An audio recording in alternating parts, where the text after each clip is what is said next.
Hi! Hello! నమస్తే. Welcome back to iDream media. ఈరోజు మనతో పాటు ఉన్నారు సర్టిఫైడ్ ఫైనాన్షియల్ ప్లానర్ అయిన రామచంద్రమూర్తి గారు. ప్రతి ఒక్కరు కూడా డబ్బులు ఇన్వెస్ట్ చేయాలి. కానీ ఎక్కడ ఇన్వెస్ట్ చేయాలి? ఎక్కడ ఇన్వెస్ట్ చేస్తే మనకి మంచి లాభాలొస్తాయి? అనే విషయం మీద చాలా డౌట్స్ ఉంటూ ఉన్నాయి. అయితే ముఖ్యంగా రీసెంట్‌గా మనకొక కామెంట్ అయితే వచ్చింది. అది కూడా ఎక్కడి నుంచో కాదు. ముఖ్యంగా చాలా ఫేవరెట్ ప్లేస్ చాలా మందికి కాకినాడ. సో, అక్కడి నుంచి వచ్చిన కామెంట్ ఏంటి అంటే అక్కడ మేము బిజినెస్ చేసే ఫ్యామిలీ మాది. మా దగ్గర ఒక మంచి లంప్ సమ్ అమౌంట్ ఉంది. కానీ మేము ఎక్కడ ఇన్వెస్ట్ చేయాలి? ఎక్కడ ఇప్పుడు ఇంత పెద్ద అమౌంట్‌ని ఎక్కడ ఇన్వెస్ట్ చేసినా కూడా మాకు మంచి లాభాలొస్తాయని గ్యారంటీ లేదు. ల్యాండ్‌లో పెడదామా? అంటే ఆ ల్యాండ్ ఎప్పటికి పెరుగుద్దో రేటు తెలీదు. పెరిగినా ఎప్పుడు అమ్ముకోగలమో అది మాకు తెలీదు. సో, ఇలాంటి రకరకాల డౌట్స్‌తో ఉన్నాం. ఏం చేయాలని చెప్పేసి ఒక కామెంట్ వచ్చింది. దాని గురించి ఒక ఆన్సర్ తీసుకుందాం సార్‌ని అడిగి. నమస్కారం సార్. నమస్తే అండి. నాకు తెలిసి ఆహ్, ఈ కామెంట్ పెట్టిన వాళ్ళు ఎవరైతే ఉన్నారో, వాళ్ళు కొంచెం మంచి వెల్ సెటిల్డ్ ఫ్యామిలీ‌లా కనిపిస్తున్నారు సార్. వాళ్ళు ఓకే. చెప్పిన అమౌంట్ కూడా తక్కువేం కాదు. దాదాపుగా రూ. 50,00,000 అన్నట్టు ఆళ్ళు కామెంట్‌లో మెన్షన్ చేయడం ఓకే. జరిగింది. ఓకే. ఓకే. అంటే ఇంత అమౌంట్ వాళ్ళు ఎక్కడ పెట్టాలో తెలియని సిట్యుయేషన్‌లో ఉన్నారంటే, ఇన్వెస్ట్‌మెంట్స్ అనే వాటి మీద ఇంకా చాలా అవగాహన వెళ్ళాల్సుంది. అంటే అవును. అసలు అసెట్స్ అనేవి ఎన్నున్నాయి? ఆయన ల్యాండ్ గురించి ఒకటే మాట్లాడాడు. మళ్ళీ అందులో ఇంకో డౌట్ కూడా ఉంది. ఎక్కడ ఇంత డబ్బులు పెడితే నాకు లాభం, నాకు యూజ్ ఏంటి? నాకు అవును. కలిసొచ్చేది ఎక్కడ? అవునవును. అని అడుగుతున్నాడు ఓపెన్‌గా. అవునవును. మరి మీరేమంటారు? డెఫినిట్‌గా అండి. దీనిలో ఏంటంటే మంచి క్వెషన్ అడిగారు మీరు. అది ఒకసారి అసలు అసెట్ క్లాసెస్ ఏంటి? మనం ఎక్కడైతే ఇన్వెస్ట్ చేస్తామో ఇన్వెస్ట్‌మెంట్‌కి ఉన్న ఆప్షన్స్ మూడే. ఒకటేంటంటే ల్యాండ్ కొనటం. రెండోది గోల్డ్ మీద గానీ, ఈ ప్రెషియస్ మెటల్స్ మీద ఇన్వెస్ట్ చేయటం రెండో ఆప్షను. మూడోదేంటంటే paper assets like mutual funds గానీ, బాండ్స్ గానీ, స్టాక్ మార్కెట్ గానీ వీటిని అసెట్స్ అంటాం. సో, ఇప్పుడు ఈ అసెట్స్‌లో తీసుకుంటే ఇప్పుడున్న పరిస్థితుల్లో ఏంటంటే ఒకప్పుడు ఏంటి ల్యాండ్ అనేది ఫస్ట్ ప్రయారిటీ. ఎందుకంటే కానీ ఇప్పుడు చూసుకుంటే ల్యాండ్‌కి ఏమైందంటే థర్డ్ ప్రయారిటీ వచ్చింది. ఎందుకంటే already rates too much hyper అయిపోయినాయి. ప్లస్ ఇప్పట్లో తగ్గిన ఇప్పుడు అటు ఆంధ్ర సైడ్ చూసినా, ఇటు తెలంగాణ సైడ్ చూసినా ఇమ్మీడియేట్ బయింగ్, సెల్లింగ్ ఎందుకో కొంత గ్యాప్ వచ్చింది. సో, ఇప్పుడు రెంటల్ పాయింట్‌లో చూసుకుంటే, ఇప్పుడు మీరు అర్బన్ సిటీస్‌లో చూసుకొని అపార్ట్‌మెంట్ కొందామన్నా దాదాపు 30% హైప్‌లో ఉంది. అంటే 50,00,000 అపార్ట్‌మెంట్ ఇవాళ 80,00,000 అవుతుంది. ఆ వార మనకి ఇంట్రెస్ట్ వారా ఈ రెంట్ రాట్ల. కాబట్టి ఏంటంటే, ఇప్పుడున్న పరిస్థితిలో నా సజెషన్ ఏంటంటే, లాంగ్ టర్మ్‌లో నెక్స్ట్ 5 ఇయర్స్ పాయింట్‌లో మనం ఫస్ట్ గోల్డ్, సిల్వర్‌కి కొంత ప్రయారిటీ ఇవ్వండి. ఒక 20%, 25% గోల్డ్, సిల్వర్. రానున్న రోజుల్లో ఏంటంటే, సిల్వర్ ఇంకా బాగా పెరిగే ఛాన్స్ ఉంది. ఎందుకంటే, అది ఇవాళ ఇండస్ట్రియల్ యూసేజ్ ఎక్కువుంది. కాబట్టి సిల్వర్‌కి ఒక వాల్యూ ఇచ్చి, అది బై అండ్ డిప్స్ లాగా చేసుకోవాలి. సో, ఒక 20%, 30% ఇప్పుడు 50,00,000 కాదు. మీ దగ్గర ఎంత ఫ్రీ అమౌంట్ ఉన్నా అందరికీ కూడా చెప్తున్నాను. రెండో పాయింట్ ఏంటంటే, ఈక్విటీ మార్కెట్‌లో, స్టాక్ మార్కెట్‌లో మీకు వెల్త్ క్రియేట్ అయ్యే స్టాక్స్ ఈక్విటీ మార్కెట్‌లో వెల్త్ క్రియేట్ అవుతుంది. ఇప్పుడు మార్కెట్‌లు డౌన్ అయినా, అప్ అయినా ఓవరాల్‌గా ఏంటంటే డివిడెండ్ ఇచ్చే కంపెనీస్, టాప్ ఇన్వెస్ట్‌మెంట్ కంపెనీస్ కొన్నున్నాయి. దాదాపు అలాంటి సెక్టార్స్ కూడా రెగ్యులర్‌గా గ్రోత్ ఉండే సెక్టార్, రెగ్యులర్‌గా డిపెండబుల్ సెక్టార్స్ కొన్నున్నాయి. ఆ సెక్టార్స్‌లో కొంత అమౌంట్ ఇన్వెస్ట్ చేసుకోవాలి. Just like banking sector. అది బ్యాక్ బోన్ అనమాట. ఎంత మార్కెట్‌లో ఎలా ఉన్నా బ్యాంకింగ్ సెక్టార్ గానీ, ఫైనాన్స్ సెక్టార్, ఆ తర్వాత ఆటోమొబైల్ సెక్టారు, తర్వాత ఐటీ సెక్టారు, ఫార్మా, ఈ 5 టెక్స్‌టైల్. ఈ 5 కూడా హుహు. రెగ్యులర్‌గా FMCG fast moving consumer goods. ఈ సెక్టార్స్ ఏంటంటే రెగ్యులర్ యూసేజ్ ఉంటది. అంటే మార్కెట్స్ ఎంత వరస్ట్ ఉన్నా లేతే మార్కెటే కాదు కంట్రీ ఎలా ఉన్నా గానీ ఇప్పుడు మనం రోటీ కపడా మకాన్ లాగా ఈ 3 కావాలి. హ్మ్. దాంతో పాటు నెక్స్ట్ గ్రోయింగ్ సెక్టార్స్ ఏంటి? అంటే సపోజ్ మనం ఇప్పుడు బయోడీజిల్ గానీ, సోలార్ గానీ, ఎలక్ట్రికల్ వెహికల్స్, చిప్ మ్యానుఫ్యాక్చరింగ్ వీటిల్లో కొంత అమౌంట్ అలా పెట్టుకుంటే దాన్ని బాగా రీసెర్చ్ చేసుకొని మంచి ఫండమెంటల్‌గా స్ట్రాంగ్ కంపెనీస్‌లో ఇన్వెస్ట్ చేసుకుంటే ఒక 3-5 ఇయర్స్ మనం గనక హార్స్ అండ్ వెయిట్ చేయగలిగితే మంచి అసెట్ క్రియేట్ అవుతుంది.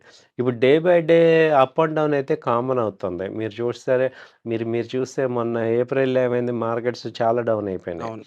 కానీ ఇప్పుడేమైంది అంత ప్రెషర్‌లో గూడా ఇప్పుడు ఆల్ టైమ్ హై వచ్చాయి. అవును. సో, కొన్ని మిడ్ క్యాప్ తగ్గుతుంటాయి, కొన్ని పెరుగుతుంటాయి. ఇవన్నీ ఏంటంటే ఇప్పుడు ఇంటర్ టైమ్ పాయింట్ ఆఫ్ వ్యూలో చూసుకుంటే ఒక 6 మంత్స్, 1 ఇయర్ పాయింట్ ఆఫ్ వ్యూలో చూసుకుంటే అప్ అండ్ డౌన్ అవుతాయి కానీ, ఓవర్ లాంగ్ పీరియడ్ చూసుకుంటే మంచి wealth creators. So, Indian market మేజర్‌గా మనం అర్థం చేసుకోవాల్సిందేంటంటే బై 2030 ఇండియా వచ్చి 15 ట్రిలియన్ ఎకానమీ అవుతుంది. ఇప్పుడు present 5 trillion economy. So 5 years back మనం 1,000,000,000 ఎకానమీ. అంటే ఈ daily up and downs continue అవుతున్నాయి గానీ, ఇండియా గ్రోత్ అయితే ఆగదు. ఎందుకంటే 2027 బుల్లెట్ ట్రైన్స్ వస్తున్నాయి. అది అమెరికా మీద డిపెండ్ లేదు. జపాన్ మీద, చైనా మీద డిపెండే వస్తున్నాయి. సో వన్స్ బుల్లెట్ ట్రైన్స్ వచ్చాయంటే కొంత అమౌంట్ ఇప్పుడు మనకి ఇండియన్ రైల్వేస్ స్టాక్స్ మీద కూడా ఇన్వెస్ట్ చేసుకోవచ్చు. సో కొంత బాగా స్పీడ్ అవుతుంటాయి. సో అలాగే ఎలక్ట్రికల్ వెహికల్స్ వస్తున్నాయి. సో ఎప్పుడైతే మన ఇంపోర్ట్స్ క్రూడ్ మీద డిపెండెన్సీ తగ్గిపోయిందో, మనం చాలా సూపర్ పవర్‌గా గ్రోత్ అవుతాం. తర్వాత ఏంటి మేక్ ఇన్ ఇండియాలో ఆల్ డిఫెన్స్ మనది నెక్స్ట్ ఎక్స్‌పోర్ట్స్‌కెళ్తున్నాయి. మన ఇండియన్ సో ఆ సెక్టార్‌లో కూడా మనకి మంచి స్ట్రాంగ్ గ్రోత్ ఉంటుంది. అలాగే ఐటీ సెక్టార్‌లో ఇప్పుడు ఏఐ డేటా సెంటర్స్ మన ఇండియాలోనే 5, 6 వచ్చేస్తున్నాయి. సో కాబట్టి ఏంటంటే we are competing with world. And world is also not competing, cooperating. ఇప్పుడు అవును. ఓన్లీ యూఎస్ తప్ప మనకి మిగతా కంట్రీస్ అన్నీ కూడా కోఆపరేటివే. ఎక్సెప్ట్ పాకిస్తాన్ ఇలాంటి 1, 2 కంట్రీస్ తప్ప ఆల్ కంట్రీస్ మనకి పాజిటివ్ ఉన్నాయి. మన దగ్గర బిజినెస్ తీసుకోవడానికి ఉన్నాయి. ఇప్పుడు చైనాకి మనకి చూసుకుంటే మనది క్వాలిటీ బిజినెస్ అనేది అర్థమైంది. So when compared with China మొన్న వార్ వచ్చినప్పుడే క్లారిటీగా మన డిఫెన్స్ సెక్టర్ అంతా కూడా మంచి స్ట్రాంగ్ క్వాలిటీ ఉందని. కాబట్టి ఏంటంటే ఇప్పుడు ఇండియాని growth export growth ఓరియెంటెడ్‌కి ఎళ్తున్నాం.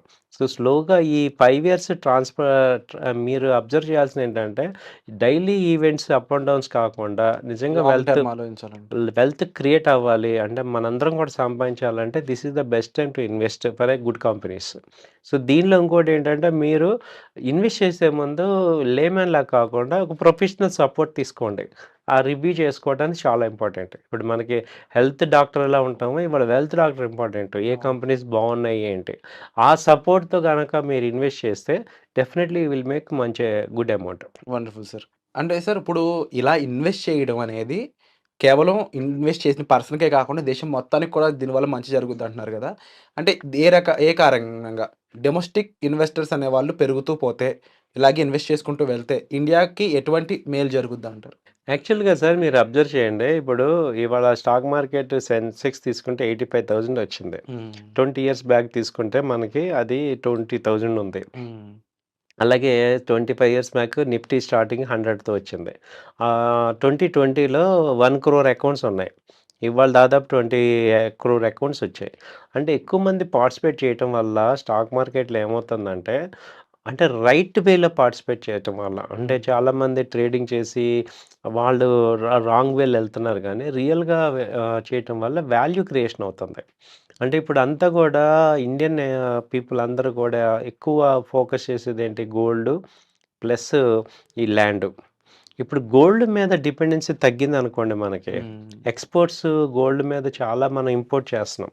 So, retail క్లయింట్స్‌లో 50% gold మీద ఇన్వెస్ట్‌మెంటు ఇటు మ్యూచువల్ ఫండ్స్ కానీ, ఇటు స్టాక్ మార్కెట్‌లో గానీ వస్తే ఇండైరెక్ట్‌గా ఏమవుతుంది? గోల్డ్ ఇంపోర్ట్స్ తగ్గుతున్నట్టే కదా! దానివల్ల మనకి విపరీతమైన బర్డెన్ తగ్గిపోతుంది. సో, ఇప్పుడు అవసరానికి ఇప్పుడు గోల్డ్ డిజిటల్‌లో గనక చేసుకుంటూ గోల్డ్ డిజిటల్‌లో ఇప్పుడు మామూలుగా కాయిన్స్ దీనిలో కాకుండా డిజిటల్ చేసుకుంటూ, అలాగే కొంత అమౌంట్ ఈ గోల్డ్ కంపెనీస్‌లో గాని, స్టాక్ మార్కెట్‌లో ఇన్వెస్ట్ చేయటం ద్వారా నిజంగా ఏమవుతుంది వెల్త్ క్రియేషన్ అవుతుంది. వాళ్ళకి వెల్త్ క్రియేట్ అవుతుంది. సో, కంపెనీస్‌కి కావాల్సిన ఫండింగ్ వస్తుంది. ఇప్పుడు ఐపీఓస్ చాలా ఎక్కువ కంపెనీస్ ఎస్టాబ్లిష్ అవుతున్నాయి ఐపీఓస్‌కి. సో, ఆ కంపెనీకి ఫండింగ్ అంతా కూడా రావటం వల్ల ఆ కంపెనీలు గ్లోబల్‌గా కంపీట్ చేయటానికి కావాల్సిన స్థాయి వస్తుంది. కాబట్టి ఏంటంటే ఇప్పుడు చూడండి ఈ లాస్ట్ ఇయర్ 2 ఇయర్స్ నుంచి చూసుకుంటే దాదాపు ఒక 1000 ఐపీఓస్ దాకా వచ్చాయి. సో, ఆ కంపెనీలన్నిటికి ఫండింగ్ ఎలా వచ్చింది? హుహు. ఈ మన రీటైల్ మన వాళ్ళ వల్ల వచ్చింది. సో, వాళ్ళందరూ ఏమవుతున్నారు అప్పుడు ఒకప్పుడు ప్రైవేట్ లిమిటెడ్ కంపెనీస్ ఉన్నవన్నీ వాళ్ళ కొత్త కొత్త ఆలోచనలతో వెంచర్ క్యాపిటల్ సపోర్ట్స్‌తో వస్తున్నాయి కాబట్టి గ్రోత్‌కి సపోర్ట్ అవుతున్నాయి.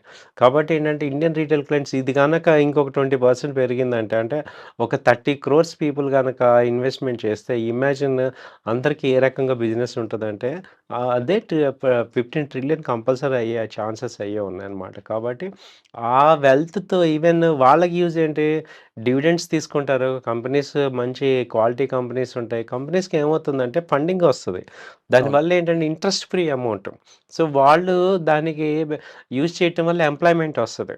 సో, ఎంప్లాయ్‌మెంట్ రావటం వల్ల గ్రోత్ రేట్ వస్తుంది. సో, ఇటు ఇటు ఈ మన ఇండియన్స్‌కి కూడా వాళ్ళకి జాబ్స్ వస్తాయి. కాబట్టి వాళ్ళకి అది పర్చేసింగ్ కెపాసిటీ పెరుగుతది. సో, ఇంట్లో నలుగురు, ఐదుగురు జాబ్ చేస్తుంటే నలుగురు అంతకుముందు చూడండి మీరు 20 years back one person work చేస్తే ముగ్గురు ఇంట్లో తినేవాళ్ళు. ఇవాళ ఎలా ఉందంటే నలుగురు పీపుల్ ఉంటే ముగ్గురు వర్క్ చేస్తున్నారు. సో, ఆ వచ్చే అమౌంట్ అంతా కూడా మళ్ళీ మనకి ఎకానమీ మార్కెట్‌లోకెళ్ళటం వల్ల మళ్ళీ పర్చేజ్ చేస్తాము. జీడీపీ పెరుగుతుంది. గ్రోత్ వస్తుంది. So, India doesn't need anyone outsiders. ఇప్పుడు we are capable of self sustaining ఉంది కాబట్టి దాన్ని ఫుల్లెస్ట్‌గా వాడుకుంటే మనం చాలా గ్రేట్ అవుతాం. ఎక్కువ ఏంటంటే అర్బన్ పీపుల్‌కి ఐడియా ఉంది కానీ రూరల్ పీపుల్‌లో ఇంకా కొంచెం మార్పు వచ్చి వాళ్ళు గనక స్టాక్ మార్కెట్ వైపు ప్రాపర్‌గా పాజిటివ్‌గా ఎళ్తే గనక మంచి డెవలప్‌మెంట్ వస్తది. Wonderful sir. అండ్ డెఫినెట్‌లీ ప్రతి ఒక్కరు కూడా ఇన్వెస్ట్‌మెంట్ మీద ఒక అవగాహన తెచ్చుకోవాల్సిన టైం ఇది. సో, ప్రతి ఒక్కరు కూడా ఇన్వెస్ట్ చేస్తే ఇండియా రూపురేఖలే మారిపోతాయి. సో, దీనికి సంబంధించి మీరేమంటారో కామెంట్ చేయండి. And for more videos, Please subscribe to iDream. Please subscribe to iDream. Please subscribe iDream. And please subscribe to iDream. For more videos, subscribe to iDream. please like, share, and subscribe to the channel. Congratulations, iDream. Subscribe to iDream. Subscribe to iDream. So subscribe to iDream Media. iDream की iDream team अंदर की huge congratulations. Please subscribe iDream Media. Please subscribe to iDream. Subscribe iDream. Please subscribe to iDream. iDream అంటే నా కళల channel subscribe చేసుకున్నారు, నోరు తిరుగుతలేదు. మీరైతే గంట గుర్తు కొట్టండి. For more such videos, please subscribe to iDream. Subscribe to iDream. Please subscribe to iDream. Please subscribe iDream Media. Please do subscribe to iDream. Please subscribe to iDream Media. For best entertainment and information, please subscribe iDream. And don't forget to subscribe to iDream.